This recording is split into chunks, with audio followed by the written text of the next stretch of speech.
ಯಾವುದೇ ಕೆಮಿಕಲ್ ಬಳಸದೆ ನ್ಯಾಚುರಲ್ ಆಗಿ ಹೇರ್ ಕಲರ್ ರೆಡಿ ಮಾಡೋದು ಯಾವ ಥರ ನೋಡೋಣ. ಈ ಥರ ಮಾಡೋದ್ರಿಂದ ನಿಮಗೆ ಡ್ಯಾಂಡ್ರಫ್ ಇರೋದಿಲ್ಲ, ಹೇರ್ ಫಾಲ್ ಕೂಡ ಕಡಿಮೆ ಆಗುತ್ತೆ.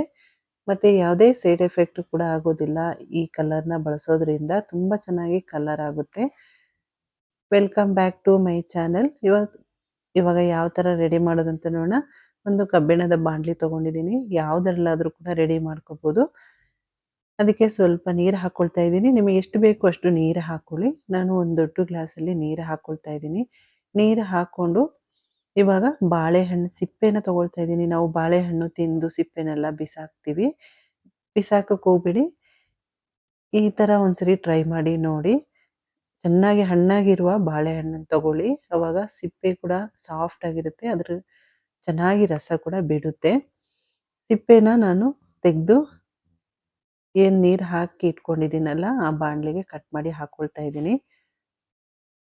ಬಾಳೆಹಣ್ಣು ಸಿಪ್ಪೆನ ಬಳಸೋದ್ರಿಂದ ಕೂದಲು ಉದುರುತ್ತಾ ಇದ್ರೂ ಕೂಡ ಕಡಿಮೆಯಾಗುತ್ತೆ. ತಲೆಯಲ್ಲಿ ಹೊಟ್ಟು ಕೂಡ ಕಡಿಮೆ ಆಗುತ್ತೆ.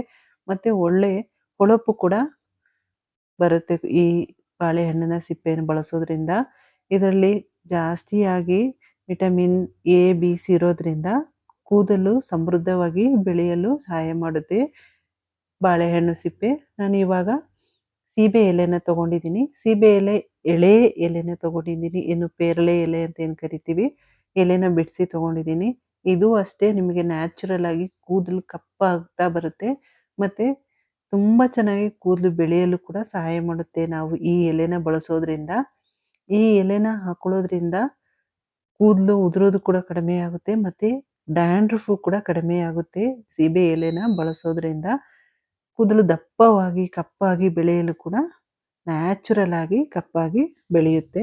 ಪೇರಳೆ ಎಲೆ ಬಳಸೋದ್ರಿಂದ ಜಾಸ್ತಿಯಾಗಿ ಆಂಟಿ ಮೈಕ್ರೋಬಿಯನ್ ಇರೋದ್ರಿಂದ ಇದರಲ್ಲಿ ಕೂದಲಿನ ಎಲ್ಲ ಸಮಸ್ಯೆ ಕೂಡ ಕಡಿಮೆ ಆಗ್ತಾ ಬರುತ್ತೆ. ಸೀಬೆ ಎಲೆನ ಬಳಸೋದ್ರಿಂದ ತುಂಬ ಚೆನ್ನಾಗಿ ಕೂದಲು ಕೂಡ ಬೆಳೆಯುತ್ತೆ. ಇದನ್ನ ಸ್ವಲ್ಪ ಕುಟ್ಬಿಟ್ಟು ಹಾಕ್ಕೊಳ್ಳಿ. ಅವಾಗ ಅದ್ರ ರಸ ಚೆನ್ನಾಗಿ ಬಿಡುತ್ತೆ. ನಾನು ಸ್ವಲ್ಪ ಕುಟ್ಬಿಟ್ಟು ಹಾಕ್ಕೊಳ್ತಾ ಇದ್ದೀನಿ. ಎಷ್ಟು ಬೇಕು ಅಷ್ಟು ಎಲೆನ ಯೂಸ್ ಮಾಡ್ಬೋದು. ಆದಷ್ಟು ಆದಷ್ಟು ಎಳೆಯದಾಗಿರುವಂತಹ ಎಲೆನ ಯೂಸ್ ಮಾಡಿ. ಅವಾಗ ತುಂಬ ಚೆನ್ನಾಗಿ ಕಲರ್ ಬರುತ್ತೆ. 1 ಟೇಬಲ್ ಸ್ಪೂನು ಟೀ ಪುಡಿನ ಹಾಕ್ಕೊಳ್ತಾ ಇದ್ದೀನಿ. ಟೀ ಪುಡಿ ಜೊತೆಗೆ ನಾನು 1 ಟೇಬಲ್ ಸ್ಪೂನು ಕಲೋಂಜಿ ಸೀಡನ್ನ ಕೂಡ ಹಾಕ್ಕೊಳ್ತಾ ಇದ್ದೀನಿ. ಕಲೋಂಜಿ ಸೀಡನ್ನ ಬಳಸೋದ್ರಿಂದನೂ ಅಷ್ಟೇ ನ್ಯಾಚುರಲ್ ಆಗಿ ಕೂದಲು ಕಪ್ಪಾಗುತ್ತೆ. ತುಂಬ ಚೆನ್ನಾಗಿ ಕಪ್ಪಾಗುತ್ತೆ. ಇವಾಗ ಇದನ್ನ ಕುದಿಸ್ಕೋಬೇಕು. ಮೀಡಿಯಂ ಫ್ಲೇಮಲ್ಲಿ ಇಟ್ಕೊಂಡು ಒಂದು 10 ನಿಮಿಷ ಚೆನ್ನಾಗಿ ಕುದಿಸ್ಕೊಳ್ಳಿ. ಅದ್ರ ರಸ ಎಲ್ಲ ಚೆನ್ನಾಗಿ ಬಿಡಬೇಕು. ಸೀಬೆ ಎಲೆ ಮತ್ತೆ ಬಾಳೆಹಣ್ಣು ಸಿಪ್ಪೆದು ರಸ ಎಲ್ಲ ಚೆನ್ನಾಗಿ ಬಿಡುತ್ತೆ. ಬಾಳೆಹಣ್ಣು ಸಿಪ್ಪೆನ ಬಳಸೋದ್ರಿಂದ ಒಳ್ಳೆ ಒಂದು ಕಲರ್ ಕೂಡ ಕೊಡುತ್ತೆ ಕೂದಲಿಗೆ. ಇದನ್ನ ಬಳಸಿ ನೋಡಿ, ಕೂದಲು ಕೂಡ ಸಾಫ್ಟ್ ಆಗುತ್ತೆ. ನಾವು ತಿಂದು ಬಿಸಾಕ್ತೀವಲ್ಲ, ಒಂದ್ಸರಿ ಟ್ರೈ ಮಾಡಿ ನೋಡಿ. ತುಂಬ ಚೆನ್ನಾಗಿ ಸಾಫ್ಟ್ ಆಗುತ್ತೆ ಮತ್ತೆ ಕೂದಲು ಕೂಡ ಬೆಳೆಯುತ್ತೆ ಬಾಳೆಹಣ್ಣು ಸಿಪ್ಪೆ ಹಾಕೊಳ್ಳೋದ್ರಿಂದ. ಮತ್ತೆ ಸೀಬೆ ಎಲೆನೂ ಕೂಡ ಅಷ್ಟೇ, ಪೇರಳೆ ಎಲೆ ಅಂತ ಏನು ಕರಿತೀವಿ ಅದು ಕೂಡ ಅಷ್ಟೇ ನ್ಯಾಚುರಲ್ ಆಗಿ ಕಪ್ಪಾಗುತ್ತೆ. ಮತ್ತೆ ಕೂದಲು ಉದುರುತ್ತಾ ಇದ್ರೂ ಕೂಡ ಕಡಿಮೆ ಆಗುತ್ತೆ. ಡ್ಯಾಂಡ್ರಫ್ ಕೂಡ ಕಡಿಮೆ ಆಗುತ್ತೆ ಸೀಬೆ ಎಲೆನ ಬಳಸೋದ್ರಿಂದ. ಎಲ್ಲನೂ ಕೂಡ ಚೆನ್ನಾಗಿ ಕುದಿಸ್ಕೋಬೇಕು. 10 ನಿಮಿಷ ಕುದಿಸ್ಕೊಂಡು ಆಗಿದೆ. ನೋಡ್ತಾ ಇರ್ಬೋದು ಕಲರ್ ಕೂಡ ಯಾವ ಥರ ಬಂದಿದೆ ಅಂತ. ಕಪ್ಪಾಗಿ ಕಲರ್ ಬಂದಿದೆ.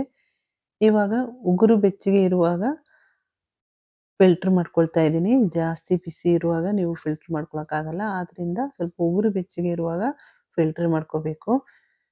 ಫಿಲ್ಟರ್ ಮಾಡ್ಕೊಂಡು ಆದ್ಮೇಲೆ ನಿಮಗೆ ಈ ನೀರಿಗೆ ಸ್ವಲ್ಪ ಕೊಬ್ಬರಿ ಎಣ್ಣೆ ಮಿಕ್ಸ್ ಮಾಡಿಬಿಟ್ಟು ಕೂದಲು ಬುಡಕ್ಕೆ ಅಪ್ಲೈ ಮಾಡ್ಕೋಬೋದು. ಆವಾಗ ಡ್ಯಾಂಡ್ರಫ್ ಕೂಡ ಕಡಿಮೆ ಆಗುತ್ತೆ. ಮತ್ತೆ ಕೂದಲು ಕೂಡ ಚೆನ್ನಾಗಿ ಬೆಳೆಯುತ್ತೆ ಈ ನೀರನ್ನ ಬಳಸೋದ್ರಿಂದ. ಇದನ್ನ ನೀವು ಸ್ಟೋರ್ ಮಾಡಿ ಕೂಡ ಇಟ್ಕೋಬೋದು. ಯಾವಾಗ ಬೇಕು ಆವಾಗ ಯೂಸ್ ಮಾಡ್ಕೋಬೋದು ಈ ಲಿಕ್ವಿಡ್ನ. ಈ ಥರ ಮಾಡಿ ಹಾಕೊಳ್ಳೋದ್ರಿಂದ ತಲೆ ಕೂದಲು ನ್ಯಾಚುರಲ್ ಆಗಿ ಕಪ್ಪಾಗ್ತಾ ಬರುತ್ತೆ. ಇದನ್ನ ನೀವು ವಾರದಲ್ಲಿ ಒಂದ್ಸರಿ ಮಾಡ್ತಾ ಬನ್ನಿ. ಕೂದಲು ಯಾವಾಗ ಕಪ್ಪಾಗೇ ಇರುತ್ತೆ. ಅದೇ ಬಾಣಲೆಗೆ ನಾನು ಮೆಹಂದಿ ಪುಡಿನ ತಗೊಳ್ತಾ ಇದ್ದೀನಿ. ಬರೀ ಮೆಹಂದಿ ಮತ್ತೆ ಇಂಡಿಗೋ ಪೌಡರ್ ಬಳಸೋದ್ರಿಂದ ಕೂದಲು ಉದುರೋ ಚಾನ್ಸಸ್ ಇರುತ್ತೆ ಮತ್ತೆ ಡ್ಯಾಂಡ್ರಫ್ ಆಗೋ ಚಾನ್ಸಸ್ ಇರುತ್ತೆ. ಆದ್ರಿಂದ ಈ ಲಿಕ್ವಿಡನ್ನ ರೆಡಿ ಮಾಡಿಬಿಟ್ಟು ಹಾಕೊಳ್ಳೋದ್ರಿಂದ ನಿಮಗೆ ಕೂದಲು ಉದುರೋದಾಗ್ಲಿ, ಡ್ಯಾಂಡ್ರಫ್ ಆಗೋದಿಲ್ಲ. ಆದ್ರಿಂದ ನಾನು ಬಾಳೆಹಣ್ಣು ಸಿಪ್ಪೆ ಮತ್ತೆ ಸೀಬೆ ಎಲೆನ ಯೂಸ್ ಮಾಡಿಬಿಟ್ಟು ಲಿಕ್ವಿಡ್ ರೆಡಿ ಮಾಡಿ ಮೆಹಂದಿಗೆ ಹಾಕ್ಕೊಳ್ತಾ ಇದ್ದೀನಿ. ಈ ಥರ ಒಂದ್ಸರಿ ಟ್ರೈ ಮಾಡಿ ನೋಡಿ. ಕೂದಲು ಕೂಡ ರಫ್ ಆಗಲ್ಲ.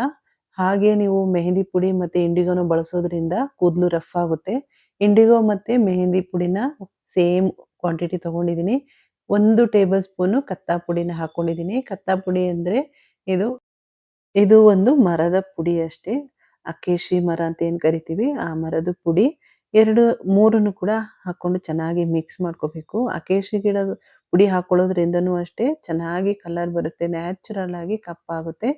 ಏನ್ ನಾನು ಲಿಕ್ವಿಡ್ ರೆಡಿ ಮಾಡಿ ಇಟ್ಕೊಂಡಿದ್ದೀನಲ್ಲ ಆ ಲಿಕ್ವಿಡ್ ಹಾಕೊಂಡು ಮಿಕ್ಸ್ ಮಾಡ್ಕೋಬೇಕು. ಗಂಟು ಇರದ ಹಾಗೆ ಮಿಕ್ಸ್ ಮಾಡ್ಕೊಳ್ಳಿ. ತುಂಬಾ ಚೆನ್ನಾಗಿ ಕಲರ್ ಆಗುತ್ತೆ. ಬೇಕಾದ್ರೆ ಟ್ರೈ ಮಾಡಿ ನೋಡಿ. ಕೂದಲು ಕೂಡ ಸಾಫ್ಟ್ ಆಗಿ ಉದ್ದವಾಗಿ ಬೆಳೆಯುತ್ತೆ ಈ ತರ ಮಾಡಿ ಹಾಕೊಳ್ಳೋದ್ರಿಂದ. ಮತ್ತೆ ನಿಮಗೆ ಕೂದಲು ಉದುರ್ತಾ ಇದ್ರು ಕೂಡ ಕಡಿಮೆ ಆಗುತ್ತೆ. ಇವಾಗ ಬರೀ ಮೆಹಂದಿ ಮತ್ತೆ ಇಂಡಿಗೋನೆಲ್ಲ ಹಾಕಿದಾಗ ಇಚ್ಚಿಂಗ್ ಎಲ್ಲ ಬರೋ ಚಾನ್ಸಸ್ ಇರುತ್ತೆ. ಈ ತರ ಮಾಡಿ ಹಾಕೊಳ್ಳೋದ್ರಿಂದ ನಿಮಗೆ ಇಚ್ಚಿಂಗ್ ಬರೋದಿಲ್ಲ. ಇವಾಗ ಚೆನ್ನಾಗಿ ಮಿಕ್ಸ್ ಮಾಡ್ಕೋಬೇಕು. ಎಲ್ಲಾನು ಕೂಡ ಹಾಕೊಂಡು ಮಿಕ್ಸ್ ಮಾಡ್ಕೊಳ್ತಾ ಚೆನ್ನಾಗಿ ಮಿಕ್ಸ್ ಮಾಡ್ಕೋಬೇಕು. ಗಟ್ಟಿಯಾಗಿ ಕಲ್ಸ್ಕೋಬಾರ್ದು. ಆದಷ್ಟು ಮೀಡಿಯಮ್ ಆಗಿ ಕಲ್ಸ್ಕೊಳ್ಳಿ. ನಿಮಗೆ ಕೂದಲಿಗೆ ಅಪ್ಲೈ ಮಾಡೋಕ್ಕೆ ಯಾವ ಥರ ಬೇಕು ಆ ಥರ ಮಿಕ್ಸ್ ಮಾಡ್ಕೊಳ್ಳಿ. ತುಂಬ ಗಟ್ಟಿ ಆದರೆ ಹಚ್ಕೊಳ್ಳೋಕ್ಕೆ ಕಷ್ಟ ಆಗುತ್ತೆ. ಸ್ವಲ್ಪ ಲಿಕ್ವಿಡ್ ಆಗಿರಲಿ. ಆವಾಗ ಕೂದಲಿನ ಬುಡಕ್ಕೆ ಕೂಡ ಚೆನ್ನಾಗಿ ಇಳಿಯುತ್ತೆ ಅದರ ರಸ. ಅದರಿಂದ ಸ್ವಲ್ಪ ತೆಳ್ಳಗಾಗಿ ಕಲಿಸ್ಕೊಳ್ಳಿ.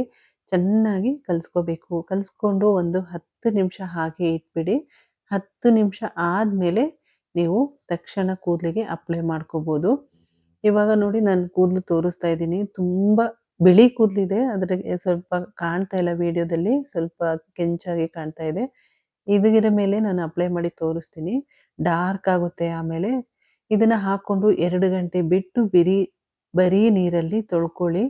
ನೆಕ್ಸ್ಟ್ ಡೇ ತಲೆಗೆ ಆಯಿಲ್ ಅಪ್ಲೈ ಮಾಡಿಬಿಟ್ಟು ಯಾವುದಾದ್ರೂ ಮೈಲ್ಡ್ ಶಾಂಪಲ್ಲಿ ವಾಶ್ ಮಾಡ್ಕೊಳ್ಳೋದ್ರಿಂದ ಕೂದಲು ತುಂಬ ಚೆನ್ನಾಗಿ ಒಳ್ಳೆ ಒಂದು ಶೈನಿಂಗ್ ಬರುತ್ತೆ. ಮತ್ತೆ ಸಾಫ್ಟ್ ಆಗಿ ಕೂಡ ಇರುತ್ತೆ ಕೂದಲು. ನೋಡಿ ಇವಾಗ ತೋರಿಸ್ತಾ ಇದ್ದೀನಿ. ಈ ಕಲರ್ ಬರುತ್ತೆ. ಈ ವಿಡಿಯೋ ಇಷ್ಟ ಆಗಿದ್ರೆ ಲೈಕ್, ಶೇರ್, ಸಬ್ಸ್ಕ್ರೈಬ್ ಮಾಡ್ಕೊಳ್ಳಿ. ಅಲ್ಲೇ ಪಕ್ಕದಲ್ಲಿರುವ ಬೆಲ್ ಐಕಾನ್ ಕ್ಲಿಕ್ ಮಾಡ್ಕೊಳ್ಳಿ.